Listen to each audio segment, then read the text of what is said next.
If this body did that, I believe it would put us inexorably on the path to a national gun registry. And the reason is simple. Because by extending background checks to private transactions, the Department of Justice has been very candid about this. The Deputy Director of the National Institute of Justice explained that universal background checks, with respect to them, quote, effectiveness depends on requiring gun registration. I'm happy to yield. I appreciate that courtesy. I'd ask my colleague this. Isn't it the case that the very background check proposed in Toomey-Manchin is the same one that's been used for 17 years for FFLs, for federal firearm licensees? Isn't it the exact same one?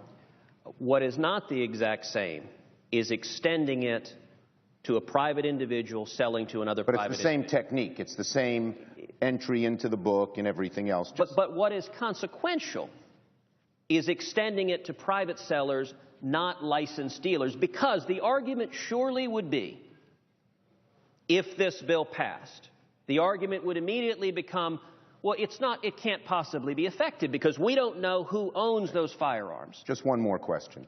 Has my colleague in the last 17 years detected any move out of Washington for national registration, any specific substantive move by ATF, the Justice Department, or any other federal agency to begin a campaign, a move to any kind of national registration?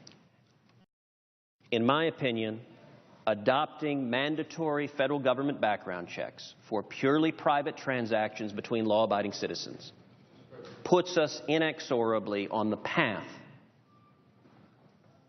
to a push for a federal registry. But my colleague hasn't detected any move of that as of yet. It is not currently proposed, but if the bill that is being considered were adopted, it would put us on that path, and I think that path would be profoundly unwise and would be inconsistent with the Second Amendment right to keep and bear arms. Thank my colleague for his courtesy. Mr. President, would my colleague yield for a question? I'm happy to yield to my friend from West Virginia. Thank you, my friend from